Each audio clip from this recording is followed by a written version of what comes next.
I want to welcome the Bacons, Joel and JoAnn, who were part of our, I think actually the last retreat we were actually able to hold. But that's actually been 2 years ago now because of COVID. But I just wanted to thank you for coming. And you're going to be the first interview that we do with a couple. So it's going to be really fun to listen to the perspective of both of you and see how you interact with each other. And so with that, I just want to say thank you. And we always open up acknowledging the reason really why you're here and why we have a connection, and that is your daughter. And so we'd like to hear a little bit about her, and like we do in retreats, 5 words that you would use to describe her. Charlotte is bold, clever, inquisitive, adventurous, and creative. I would say Charlotte, she was our second child and our youngest. So we have 2 children, and she was the one that got the rest of the family to do things. Joel and I and our son are very introspective and introverted, and Charlotte was the one that's just motivated us and got us to do things that were maybe a little bit out of our comfort zone. So, that was when there was a real shift in dynamics in our family when she died, and that element that kind of pushed us to do things was gone. And it's something that, I think we continue to see every single day. It never goes away that she brought something to this family that nobody else did. It can't be duplicated. She was our girl, and we miss her and love her. Yeah. So what do you do with that whole, or just that different dynamic that you have now within the family? I don't know. I guess we just try to talk about her as often as possible. But we're now into our, going into, we're leading up to the 9th year. So it's different than it was earlier on. I think it's one of those lasting things that it's never going to get easier in trying to figure out how we live this life without her. That is something that we'll have to endure the rest of our lives. And I'm guessing it's probably going to shift and change. And I'm not, I don't know the answer, I guess. It's okay. You don't have to. Yeah. Sometimes I like to imagine how things would be different if she was here. So we go off on a trip. We're thinking, and it's just us 2 and Guy, and we have our own dynamics, the 3 of us. 3 strong introverts. Charlotte always added that, she was an introvert too, but she could be very extroverted at times. Yes. And brought a lot of energy to the situation. So sometimes it's fun to imagine how things would be different with Charlotte, more lively. Not that, yeah. And, and sometimes it's fun to just to let those thinking flow through, and really, because then I really start to imagine and see her like, oh, she'd be doing this, she'd be doing that, she'd run after this and getting into trouble there, or doing, something. And, and it brings her spirit into the present. Yeah. And that's welcoming. We'll do things like on her birthday. We will go get fried chicken because that's what she wanted on her last birthday, and strawberry shortcake. Yes, and I make the strawberry shortcake that she wanted for her birthday. So we do things like that, and I think when she first died, there were some activities that we did. Those were kind of the foggy years, right? So my recollection is a little, but I know that sometimes I would be out shopping, and I would walk by with the Beanie Boo display, and I would see those, and I would be like, oh, Charlotte loved these, and I'd find myself buying it for her, even though she was gone. But that need to, I don't know, that need to buy her something like it was a way of showing that, I was still her mom, and a way of caring for her in a, you know, in a way, I guess. And then I would bring it up to the cemetery and, leave it there. So Hmm. yeah, in some ways, finding things. I think that's less these days, though. You brought up a good point, that those fog years. I think that it's something that you don't even realize until you're out of it. But can you describe a little bit what you mean for people that either are in it and don't realize it, or people that haven't gone through a similar experience, what that is? Yeah. For me, they lasted a long. I mean, I think people think like, that trauma that you go through after, you have a child that dies suddenly and unexpectedly, within a year, kind of things are looking normal again. And it's not even the grief aspect of it. It's all that other stuff of not being able to sleep well. So that impairs your memory, your ability to function. And at least for myself, I know that lasted several years. I still feel like my memory is not what it used to be. I used to be able to latch onto details. Now they're always a jumbled mess. I always tell anybody, if you rely on me for details, you're going to get something's going to go wrong because I'm not reliable in that. I used to be, but so yeah, just foggy memory. Also, I think it's not just the lack of sleep, and I think the trauma plays with your brain so much in that you have a distorted memory. Um, you can sit down with somebody, particularly in the early days, you can sit down with somebody and your recollection of an event is completely different than theirs. And I think that's trauma. I agree. And that is very disconcerting, I guess, because Yeah. you feel like so much of your life is out of control. And then when you feel like your memories, you can't even control that, and you've lost control of your memories, that's not a good feeling. I don't know, what was it like for you? Yeah, I think the sense of you lose your sense of time Mm. from a chronological. Things seem to get jumbled around in your memory. It goes with what you're saying.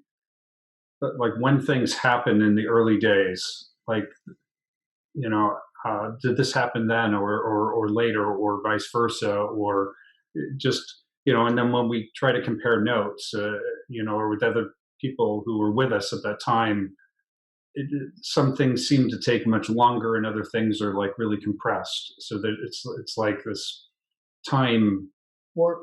warp, Yeah. sort of, that really just messes with trying to piece together coherent memories. Hmm. And I think it's, as she said, it's all part of the trauma that we go through. Yeah, I'm glad that you bring up the word trauma, because I think regardless of what the circumstances are around child loss, it is trauma, because you're never supposed to outlive your child, and it's the one responsibility you signed up for, that you thought that you would have the rest of your life. Can you speak to any more of that? Say, severe fluctuations in weight, not being able to eat early on and losing weight, and then, going from one extreme to the other to eating everything. The difficulty in sleeping. I physically had tremors, like I for probably 6 months. Wow. Anxiety attacks. I've never been prone to anxiety, and, having severe anxiety after Charlotte died. And, all of these things, eventually dissipated, but sometimes they rear again. If there's something that kind of is triggering, I can feel that anxiety kind of creep in. And so, I mean, that's some of the physical aspects of it. For me, the trauma affected me as well, but differently from each other. For me, the sleep was a huge factor. Lack of sleep, that is, Mhm.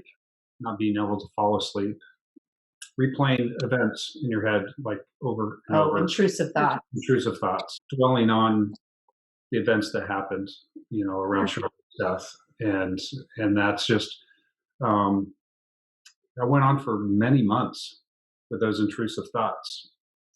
For me, more specifically, I was able to be functional when that was happening, Mhm. so I could get through. Like if I was going to work, I could go to work and get through work, and I would be come home, and then I'd be talking to Jojo afterwards and saying, "I was in this meeting. People are talking about this, that, or whatever, and I'm replaying the events of my daughter's death in my head, and nobody knows because everyone thinks I'm fine because I'm keeping it together. So at least physically, I'm keeping it all together, but I'm thinking these horrible thoughts going through my head of my daughter's death, and nobody has a clue. And I would share that with her, and it was like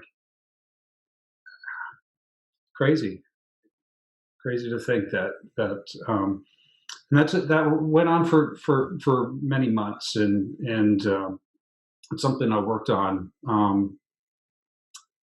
in learning to understand, grief better, and the process of grieving to a point where I was able to started to intentionally seek out the thoughts. And I guess that's something that I learned that I understand in truth of thoughts is clearly my mind wanted to go there. It wanted to deal with this. And I didn't want it to do it. And so hence the intrusion. During a meeting. Like my subconscious, I needed to deal with this. And consciously I didn't want to. And that's why it was intrusive. And and it took months for me to recognize that's why it's happening. Maybe I need to do some really hard work and to let my thoughts go where I don't want them to go. And only by doing that, and that was not easy at all. But the intrusive thought stopped after that and has never come back since. Yeah. I mean, it will, you never forget. You never, those thoughts never go away of what happens in the details. But I feel in better control now of that. If something triggers to make me think of that, I feel like I'm in better control that I can say, okay, now's not the time. Maybe there is something else that I need to think about, but I can schedule time. I can control when Yeah. and how I deal with it. It's not just being like hit by the wave, like whether you want to or not, you're just going to get hit. Yeah. I think Joel and I were very different in that because I think early on I was constantly retelling the story of Charlotte's death to anybody that would listen. I was processing and processing and processing, and he was pushing it away. So we were both, you know, um, dealing with the trauma very differently. And I think because of that, people saw him as, because he was going to meetings and nobody knew what was going on. And whereas I was probably more overtly, obviously in trauma, but we were both, you know, obviously in the same position, just acting in very different ways. And I think that might have been confusing to people. Um, Was it? I think that you bring up a good point too, though, because you're a couple that dealt with it in very different ways, and it could be confusing to people outside of you as a couple. But as a couple, was it confusing to each other to see each other dealing in different ways? And how did you navigate through completely different grief styles and still be together and going strong 9 years later? Yeah, I would say Yeah. that it took some time for us to understand and recognize that we were grieving differently. And I think initially it was it was challenging to understand because my instincts were, for me, I'm a strong introvert, but right after Charlotte's death, I temporarily became extroverted. Tell me a little bit more about that. How did that look? I needed to be with people. That was Gotcha.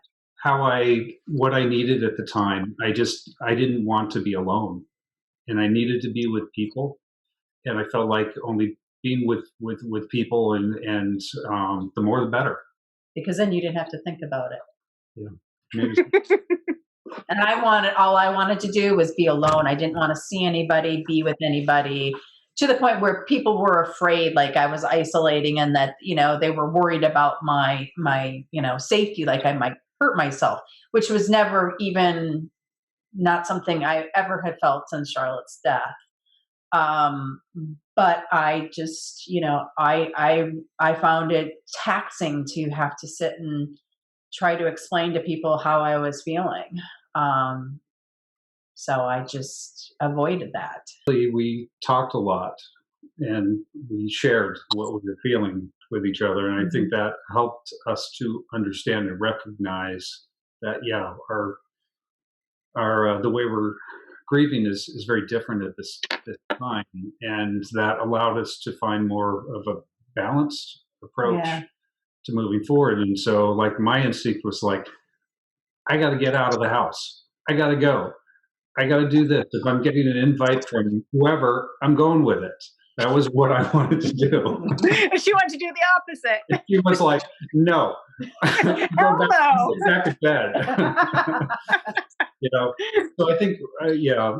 I So, think I think we both, after a certain amount of time, recognized at first there might have been some tension. I know that there was some tension. There was, how can you feel this way when I feel that way? Some of those conversations. But I think, within the first year, we both started to see that we needed different things. But some of the things that we needed were similar, and we found that the way that we wanted to honor Charlotte and and remember Charlotte was the same. And the really important things like that is, I think, what kept us together is we both had this vision of what we wanted to do for her as her parents. Because we're still doing things for her. We always will, just as any parent has lost a child, you continue to be their parents.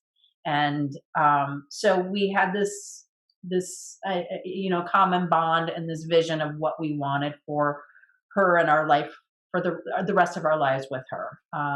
We knew it was different, but we wanted the same thing in that. So I don't know. That's why I think we kind of pulled through. I agree with 100% with what she was saying. I think the differences between us, that we were not fundamental things. They were things that we could easily find compromises on, like whether we were staying home tonight versus going out.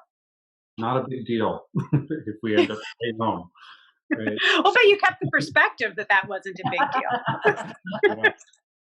But I think, the more fundamental, the core things, the fundamental things, I'm very grateful that we've stayed very well in sync with the core things, how we really want to remember Charlotte, honor Charlotte, her legacy, and how we wanted to deal with the outside world after the events of what happened with Charlotte. I think that just instinctively we both came from had a very common beliefs and view of that. So the big things, I'm very grateful we never, we were aligned on that. We were always aligned on that. Yeah. So do you have a favorite activity or exercise that you did at your time or during your time at Ohana Oasis? Yeah, I would say um, the beach bonfire was awesome. That was definitely a highlight. I love that. In general, I loved the evening time when we would just have dinner together with the groups. We would talk about the high lows, and then we just spent the evening talking to each other, getting to know each other. I think for me that was a real highlight because I felt like my world expanded. That Mhm. because grief is so isolating, and just being able to meet and get to know other parents who've suffered the loss of a child and realize there's a lot of other hurting parents out there, and that was helped me to make me feel my world feel bigger, and that was very welcoming feeling. Is there anything that's impacted you, and it doesn't have to be Ohana Oasis, just in life, that's impacted you in the long term that you can really look at being out 9 years? Okay, so what's been the most surprising thing to you in the experience of being a grieving parent? I never expected that my life would be so dramatically different. And of course it is because Charlotte's not there, but I feel like for me personally, every aspect of my life has changed. Um, I went from, being a stay-at-home mom to, she was in first grade, so she had just started school full time, and I was starting to think about, okay, what do I do now? What's next for me? And then she died. Um, and next thing I know is we have started a nonprofit foundation that, now that's what I do. We ended up writing a children's book, so we became publishers. Everything in my life I never imagined I would be doing, and that's what consumes, most of my days. And I think for me, I went through a really hard time, after we initially decided to do all these things that felt like, yeah, that's what we should do. That's what we should do. And then after we were in it for a little while, I'm like, what the hell did we do? Like, this is painful. This is like slapping me in the face every single day. I never get a break from my child died. There is no escape to another job for a few hours. This was my career path all of a sudden. And I had a really hard time with that and questioned whether we had made the right decision. Now we're, going into, on to 9 years, and I'm thankful that I stuck through it, but we had many conversations of like, I don't know if I can do this anymore. Maybe we need to, stop what we're doing. But that didn't feel right because we started this in memory for our daughter. This was for her. So to that felt like that would be, I don't know. I couldn't do that. So I felt like I was like between a rock and a hard place. Like it felt like a slap in the face, but yet I couldn't walk away from it either. But things have normalized more now, and it's probably because I'm just coping better. My skills of, my skill set in grieving and coping skills are just enhanced, and I can just,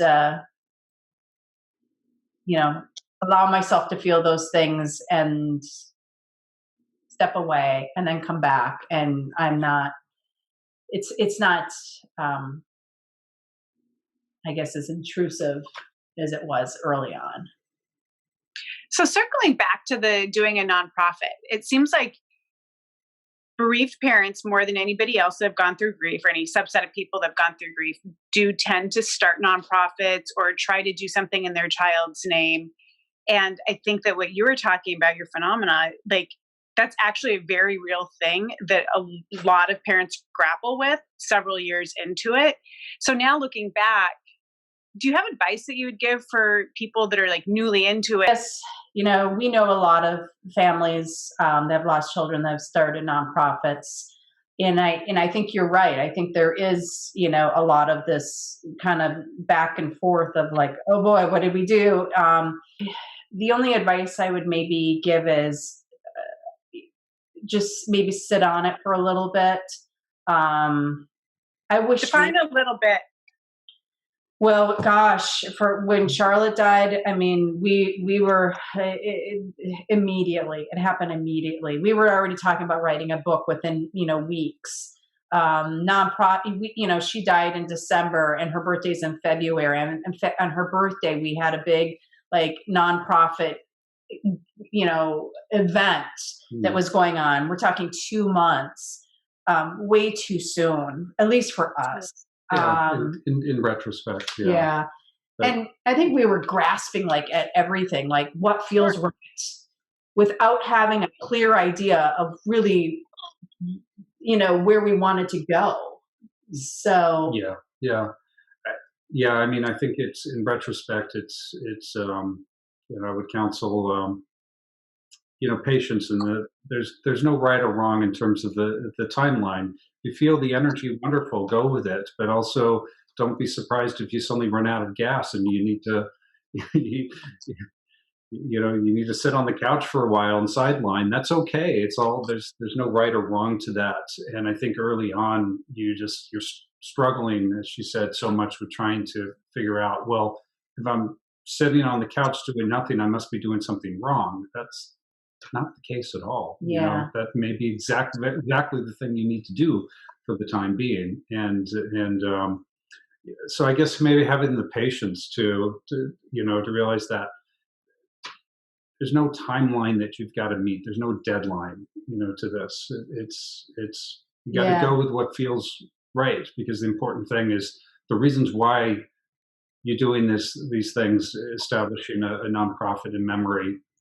If your daughter is, for us with Charlotte, we wanted to keep her legacy alive. We wanted to do something meaningful, not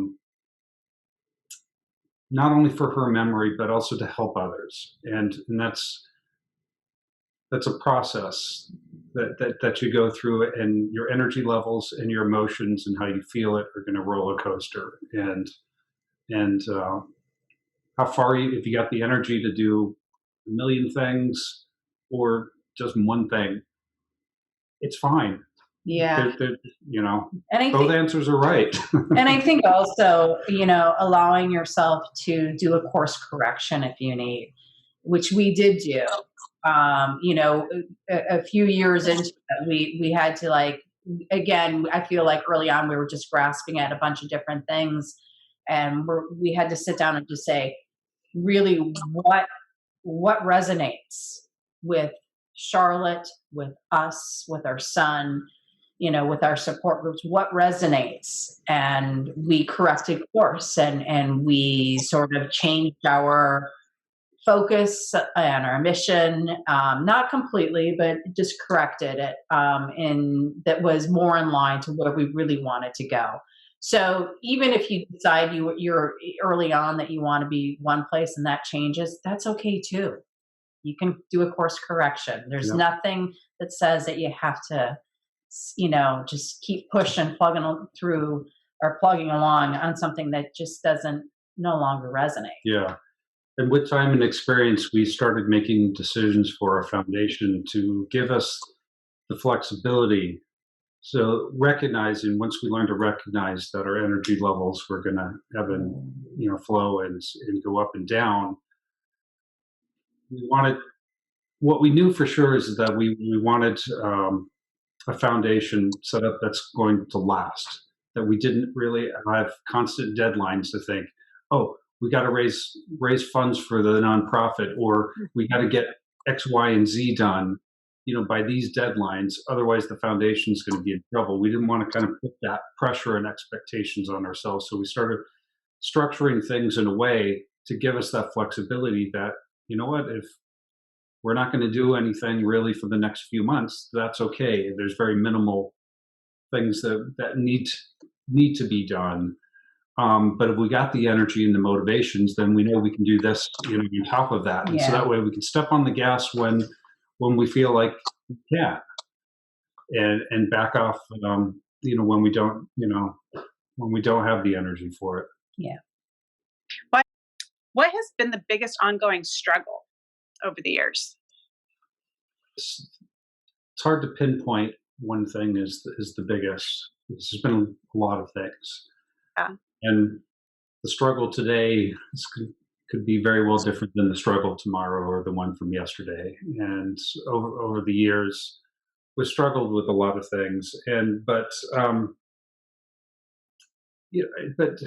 so to speak a little more generally about it, I think changing relationships is certainly one of the things. People that you thought were your friends, things just different because you can become a different person. Your friends become different people who knew you before your child's death. And so now, and that's hard to understand, and why friendships change and they continue to evolve. And our emotions, our grief evolves too, with time, and it's not easy. It's really hard to understand and deal with grief, and to know what's the right thing to do. Am I doing it wrong? Am I doing it right? I don't know. Everybody's different. There's no manual that you can go to. That's and me being an engineer, I'm an engineer. I like Order. And plan things and execute to the plan, and it doesn't work like that. And that's hard. That's hard for me personally because of the way I'm wired. I'm a very analytical person. I like to problem solve, and grief is not a problem that you can solve. You just can't. And that's difficult for someone like me, like an engineer, to grapple with. That there's something that's massively wrong. My daughter is dead, and I can't fix it. But I think that speaks to, I think moms obviously feel this as well, but dads, like, you're supposed to be the one that goes in and fixes and saves the day. How do you, as a dad, navigate carrying that responsibility? And also, like, you're talking about going to work and still having to do that. Can you speak to dads specifically? I'll share some of my personal, experience. One of my,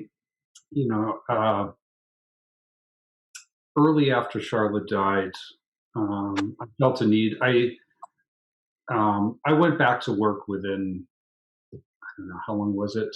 Couple weeks. 2-3 weeks. I went back to work after Charlotte's death, and it was my own decision. Fortunately, the company I work for put no pressure on me, and they said, take as much time as you need.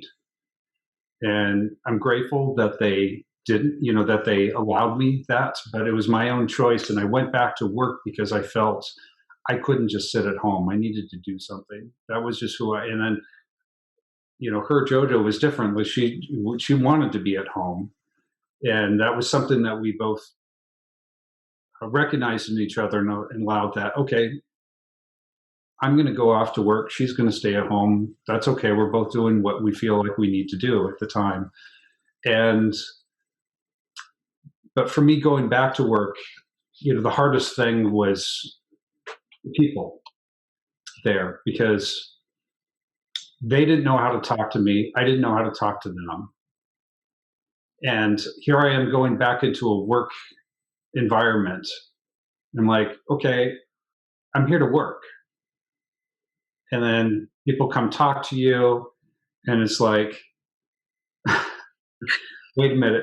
If I start talking about, that I'm not working, and now my headspace is all, and that was very challenging just from the people dynamic standpoint of and it took many weeks trying to get through that. And then, of course, it's like, initially, it's like, I felt like everybody wanted to come, like they felt like they needed to come say something to me. Mhm. Which is good. I appreciate that, that people want to acknowledge, my loss. But there's a time and place to do it. And when I'm there to work, I'm thinking, now's not the time. you know, I don't want to be bombarded with all of these people who feel like they talk to me, because then I'm just going to be a mess, emotionally. And that was hard, but also, the managing other people's feelings. The way I'm wired, I keep, physically, I keep it under control, even though things may be a mess inside. But physically, I keep it under control, and so I maintain my functionality. But someone will want to come, talk to me, about it, and then they end up breaking down and crying, and then I find myself comforting them. I'm like, Mhm. what am I doing? And then that takes an emotional toll out of that, and then that keeps repeating over and over again. It's draining. But that was short term until we kind of, people are all right. They said something to me. Now we're back to, to working. And I think one of the things that was helpful for me once I got to that point was, to me, going to work was a bit of an escape. I could go and focus on just work stuff, and I felt productive. I felt functional. I felt like I'm useful. Uh, yeah, that motivated me. Kept me going. Unfortunately, with time, what I also realized too was that the friendships, relationships with people at work were changing too, because I found myself in that mindset where I'm just here to work and I'm just Mr. Professional. And Mhm. the personal relationships just went to the side, and so years go by, and then you realize I've lost my connections. I work with people every day, but it's 100% professional, and I lose. And then with time, you start to realize, what have I lost? I understand why I'm doing what I need to do to protect myself, but you don't realize, for me at least, I didn't realize what I was doing until, I'm losing that. And still, it's we're, what is it, eight, 8 Years. years now, and I'm still very much like that. Work is work. And, Have you been able to find connections and relationships in places besides work where they can be totally segregated and you have a safe space, or is that still something that's a challenge? it's still a challenge, because I would say I do have some good friends that I feel like I can really talk to about anything, which is wonderful.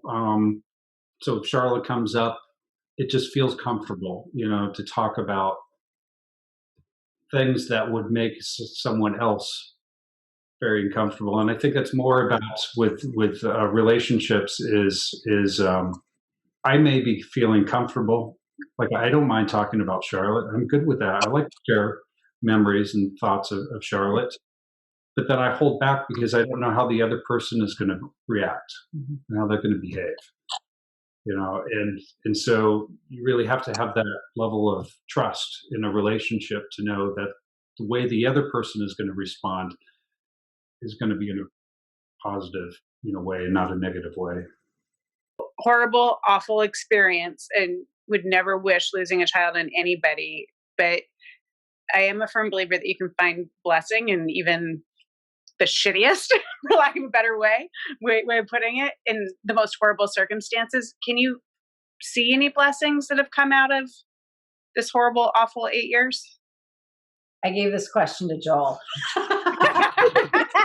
Well, that's my I'm like, I prickle at that word, and I think it's just because early It's the word. on, so many people were like, "But you're blessed in so many ways," and that wasn't helpful early on. I was like, I don't feel blessed, So right. when I read that, I'm like, yours. Well, but you're right though. I mean, because people would say, like, I heard that all the time too. Like, pardon me, but F off. Like, I don't want to be blessed. I would much rather have Allison here. So screw you. You don't get to tell me that I'm blessed. Yeah. Which is why I prefaced it the way that I did. And I'm just like curious to see, like, is there any positive that can come out of something horrible, or is it all just shit?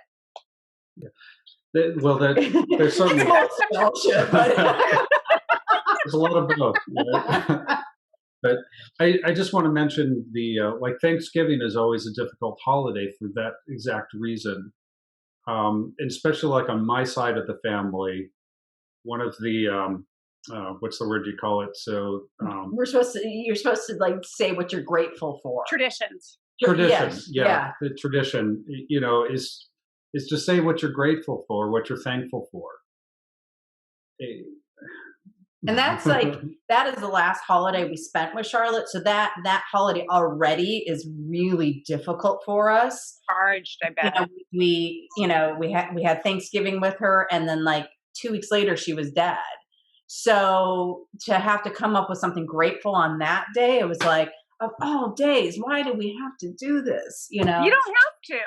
Well, yeah. Well, when everybody's staring at you. Yeah.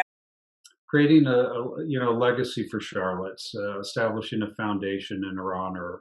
I see that as a blessing, because it's been something that has helped to keep her memory, her spirit alive in us, and allows us to share it with others. And I see that as an ongoing blessing with what we did. We wrote a children's story, book, Fun Adventures of Her and Her Dog Lily, and we captured, who Charlotte is in essence in that. And it brings me joy when I see children reading the book, experiencing what Charlotte's adventures, with her dog, and it makes her feel alive. And I think the whole process of carrying her legacy allows us to be more than just, yes, we're Charlotte's parents, we'll always be Charlotte's parents, but I want to continue parenting Charlotte. Are there any lessons that you've learned from loss? And if so, what are they? The lesson that I learned is to lose the comparisons. I think early on, and even just the first few years, I found myself in this constant state of comparing myself to other people that were grieving. And not just, like who has it worse, which is terrible and bad, but also like, why do they look so put together and I'm such a mess? How do they speak so eloquently and I can't even form a sentence? They look peaceful and I'm so angry, all of those things, thinking like I'm always doing something wrong. That they've figured it out and I haven't. And I think that was really detrimental in the first few years of my, of grieving. And it wasn't just even the comparisons that I was putting on myself, but I also felt like, society makes judgments on how people are supposed to grieve. And if you're not doing it the way that society thinks that you should be, then you're doing it wrong. And I felt like society probably doesn't really appreciate my anger. It's rightful anger, but they don't want to see that. And so I felt misunderstood, felt like I was, I was just doing it wrong. And it wasn't until I think I finally got to this place where I realized that, I'm grieving the right way for me, that I was able to kind of make the progress that I needed to. And I think that was the biggest lesson. And that's a lesson in any everyday life. It's not compare yourself to anybody else. So I guess it transcends grief, Brett, but that was a hard one for me. Particularly in our situation, because there, we were around so many people that were grieving, and So it was easy to compare ourselves to each other. But when I was able to stop doing that, I felt like I was really able to expand and expand in a good way and allow myself to be okay in the directions that I was going and not second guessing it. Mm, that's huge. Yeah, I remember I didn't read any grief books in the first year because I knew if I did, I would constantly going, "Oh, am I doing this right? And where am I at?" And like that whole Yeah. thing. Yeah. So And, it's like, that was the only, it's something you've never been through, right? I mean, it's not like yeah, we never lost a child before. So had no idea what this was. So you're looking at everybody else, like, how are they maneuvering this? How are they doing this? And then like, that's not what I'm doing. Am I doing it wrong? And, that is just not good. It's not helpful. So, you have mentioned a lot of this already, but I'm going to go to it very specifically. How do you continue to honor Charlotte in the holidays, the anniversaries, and then also just in the everyday? yeah, I mean, in the everyday, I talk to her every day. I mean, I don't know. I throw up, I love you. 10, 12 times a day.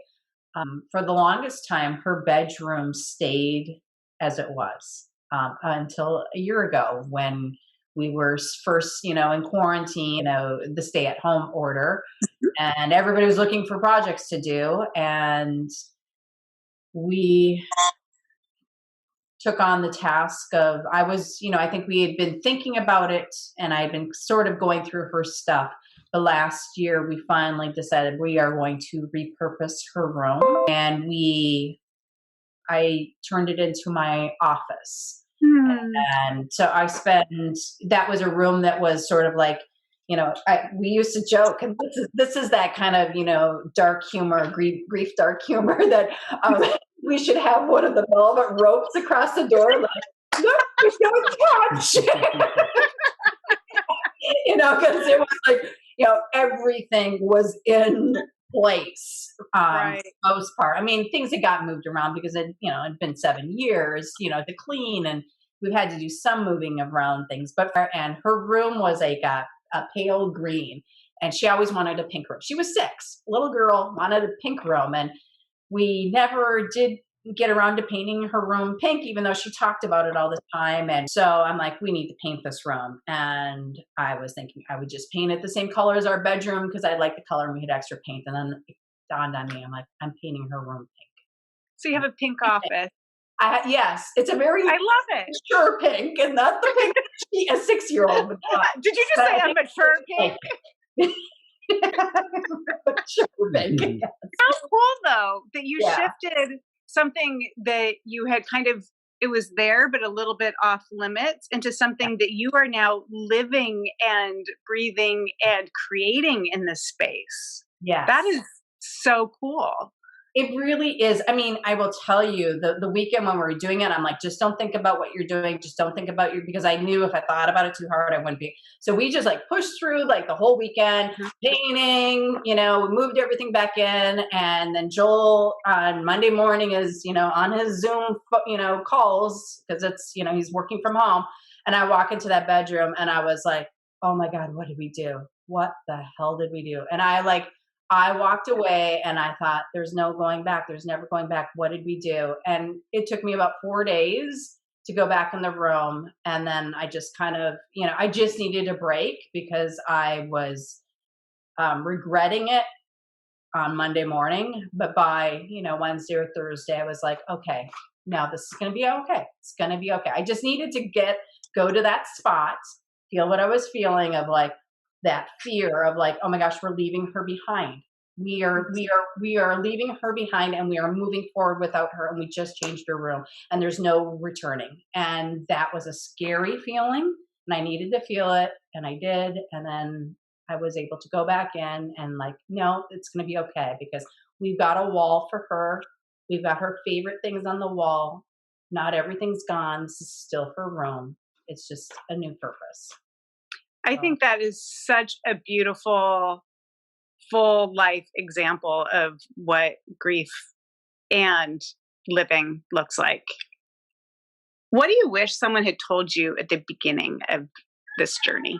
Someone had told us that in the early days that we had choices, that we had options for how to care for Charlotte, after her death.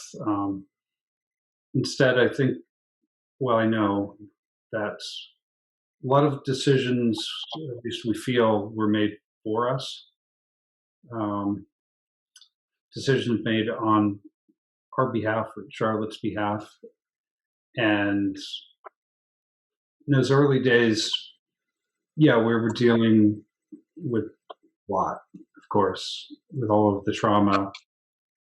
And a lot of decisions have to be made. And felt like we just did a lot of head nodding. Okay, okay, all right, if that's what you're telling me, that's what needs to be done, then okay.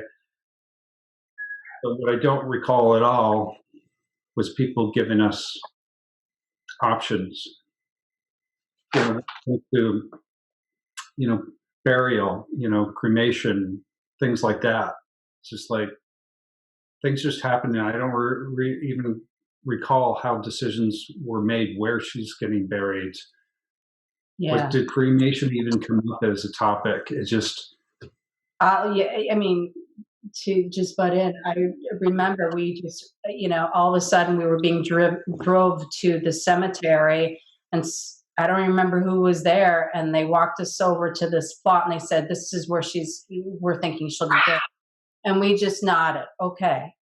It's like I didn't. In my head, they said somebody had named the cemetery, and in my mind, it was a completely different cemetery in town. But then when we got there, it's like, okay. I think that's all I was able to do was just nod and say, okay. But maybe if we had had options and they were presented, I would have, I don't know. It just feels like our whole lives were other people close to us were taking control. Mm-hmm. Of so much and everything in those days and weeks and they meant well. I mean, everybody, it was out of trying to care and alleviate some of the stress in our lives. I think a lot of it too is that the people with us didn't know how much they really needed to take control versus let us make our own decisions. Yeah. They've never been through this before either, so they don't, and so there was a lot of just not knowing, well-intentioned. We do feel that we would have made different choices if we knew what our options had been. Like, I think, we buried Charlotte, but I think had somebody mentioned cremation, maybe we would have thought about that a little bit harder. I don't know. How can we, the collective we, create a space for parents to be able to make the choices they want to make and be educated in the way that they want to be to the capacity that they can be so they don't go through what you went through? Again, treating bereaved parents don't treat us like we're children. Been through a lot, but this is still our child, and we have a right to have the options laid out to us. You don't have to hide things from us or alleviate the stress or the pain. You're never gonna. But what they don't realize is that it doesn't really alleviate anything. We are still feeling stress. We are still feeling pain. We still have trauma. So, taking our choice away from us is not helpful. It actually makes us feel in less control. That's a good point. So I guess to the people that are supporting parents, provide the options in a simple way so that the parents can make the decision. And then maybe the final option is, if you don't want to make the decision, I'll make it for you. Yeah. Yeah. Yeah. I've heard this before. People will say there'll be a point where it doesn't hurt so bad, but you don't believe it. You don't believe it. Mm-hmm. So I was going to say, just trust that you will get there, but they're not going to believe it because you're so in the moment then, which I guess is how we're supposed to be. We're supposed to be in the moment. And not thinking about getting to, what is 10 years going to be like? Well, 10 years is going to come and you'll know then. I guess people say those things to give hope, and that's what I would want to give a grieving person, but that's something I guess they have to discover on their own, though. But I think that it has a little bit more credence coming from another parent. Yeah. Yeah. Especially when you preface it with, if you had told me this, or when people did tell me this, I didn't believe them, but I can say now. One of the things I wish that I had done the early days was, and I probably wasn't in any condition to do it, but things like taking photos of the house, bedroom, the details, the last minute things, like just jotting down what did Charlotte eat for breakfast that morning or dinner the night before. And that's something we struggle with over the years because we can't remember these details. And of course, I don't know how to practically do anything different, right? Because in those early days, you're just. Yeah, and you know what? We were given that advice. Do you remember that? And I wouldn't want, and that's something that I wouldn't want someone telling me to, like, oh, you should do this, that, and that, because you just go away. You know? Right? Yeah. Yeah, because we were given that advice, and I remember thinking, like, I'm never going to forget these things. Like, they're like, write down all your memories because you might, and I'm like, I'm never going to forget. Okay. You forget. But I guess for me personally, maybe I wish that someone close to us would have just done it. Yeah, and not. That's a great idea. Just discreetly take photos of all of the things that we wouldn't need to know at that time. Yeah. Or like asking you for, like, oh, tell me about the last day, and secretly recording it so they can transcribe it to give it to you later. Exactly. Things like that. Yeah. And I remember doing the same thing, thinking, oh, I'm going to remember all of this. And for days and probably weeks and even months, I would rehearse that last day over and over again in my head to make sure I didn't lose anything. And now I look back 17 years later, I'm like, okay, she's wearing a pink shirt and those blue jeans. And then, it does fade. You don't think it will, but it does. It does, yeah. It's the blessing and the curse of life, I guess. Yeah, I think you're right. Yeah. Advice would you give to a grieving parent? I think probably just going back to what my experience was is just, again, don't compare yourself or your path to anybody else's. That, wherever you are in that day, in that moment is where you're supposed to be. And whether it's, as Joel said, just sitting on the couch, or if you are, become an activist, it doesn't really, your path is yours, and do what's right for you and your family. Is there somebody that did it right? And if so, what did that look like? I think we had a lot of good support. I think, the support comes in different ways, right? I mean, there's the people that are very, helpful and logistical, right? And that's what you kind of need early on, is somebody that's, making sure that, that there's food in the house, and that you're, if you have other children, that they're being cared for, they're getting on the bus, and, what, activities are, those obligations are being met. And, as more time goes on, that sort of support becomes less and less. And the other type of support, of course, is like emotional support.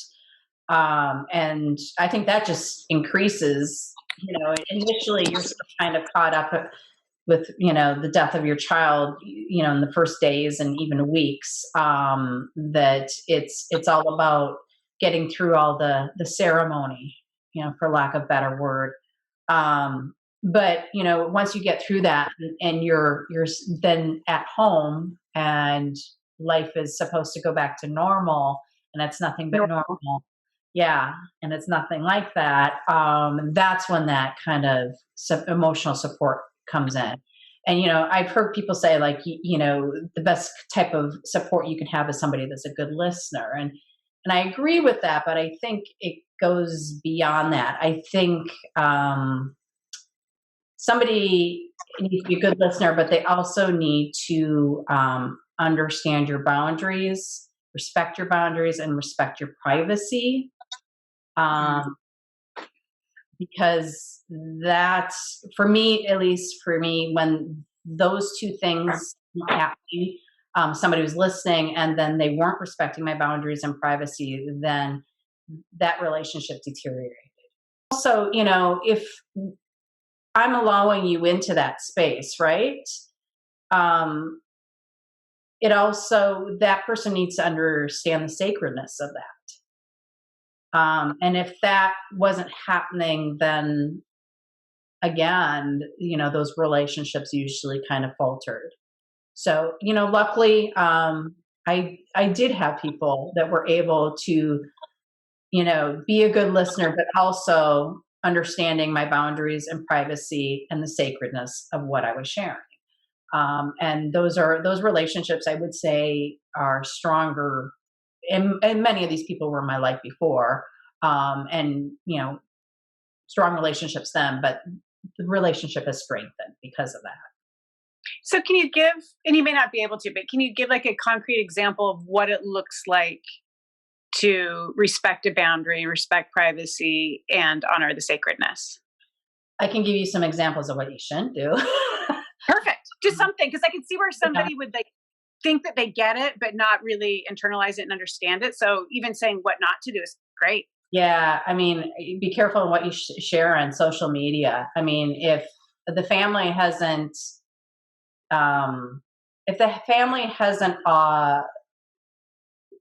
put out something on social media about the death of their child, you by no means should be doing that. So if you're supporting a family, you do that privately. Again, you don't go onto social media and, and put that family's name out there and saying, hey, this is what I'm doing for them. Drop a Christmas present off at the front door, take a picture of it, post on social media and say, look at what a great neighbor I am. True story. That's not about supporting you. That's about doing something for yourself.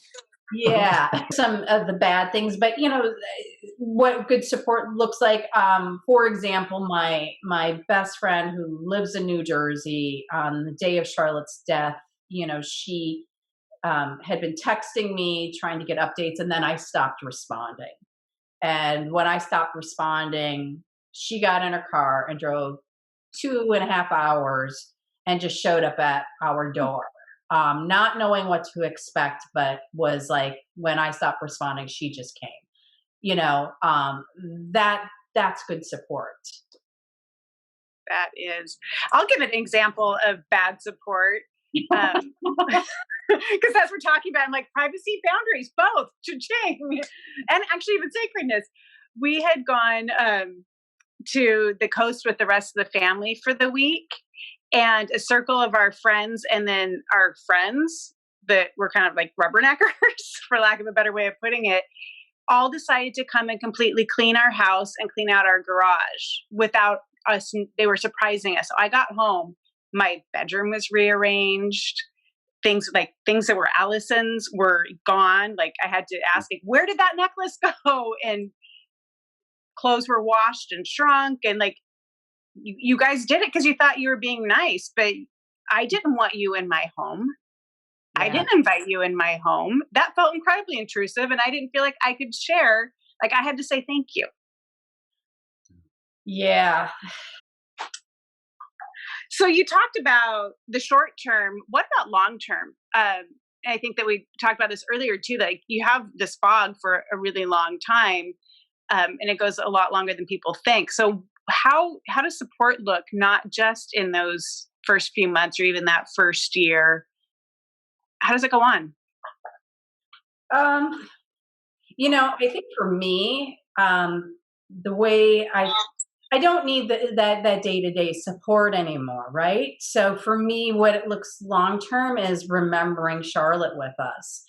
So when, we have, through the foundation that we set up, in her memory, when we have events or um and people show up for that, or on Giving Tuesday when we're looking for donations to keep the programs that we're doing alive, and somebody I went to high school with sends in $10.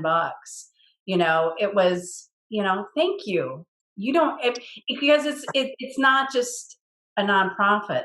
We do this in memory of our daughter. This is how we parent her and love her. So you supporting us in that way makes us realize that she isn't forgotten. And I think that is the way you continue to support families. And if they don't have a nonprofit, you don't, you can still support them by, doing something special on their child's birthday. Like if they, for example, loved horses, then, maybe make a donation to an equestrian farm or something. There's ways of doing something and then letting them know. So along those lines, my best friend that actually never even knew Allison, I got to be friends with her like a year after. Allison loved root beer float. So on her birthday and her death anniversary, I have root beer float. She lives in Idaho. I live in Hawaii. I get a text message of a picture of her with a root beer float on those days. Yeah. So it's those little things that. Yeah, I'll get pictures of people. They're like wearing pink today, and it doesn't even, not always even on her birthday or on her death day. It's just thinking of her wearing pink today, and that means a lot. It goes so far, far. It does. And it's never too far out to keep doing that. Yeah. Because here I'm 17 years out and I still love getting that. And it doesn't make me sad. It makes me happy. And then what's one thing that you'd like to share with people that have not lost a child about what it is to be a parent? I would probably just give some advice to like people that are maybe supporting someone that's lost a child. And I think that advice would be just to be patient. Be patient with them. Don't hurry them along. Don't try to like diffuse whatever emotion or place that they're at. They're angry, let them be angry. If they're sad, let them be sad. Don't try to rush them into the next emotion or, into the next stage or day. Just let them feel what they're feeling. And because once you start trying to change that for them and rush them and you're not patient, that's when walls go up, because the message that you're giving them is that they're doing it wrong. That, that they're not, that they're just doing it wrong. And so yeah, just being patient. If they're patient with the person that's grieving, they're going to be patient in return. I mean, that grace goes both ways. So, because when you're supporting somebody, you're bound to mess up at some point, probably put your foot in your mouth, or, just. It's inevitable. It's inevitable. It's inevitable. But, if you're patient with them, then the person that's grieving is going to be patient in return. Yeah, I'm glad that, we were able to do this. It always feels good to get some of this stuff off your chest too. You don't have a lot of opportunities to talk about grief openly. So when you do, it feels like, oh, wow,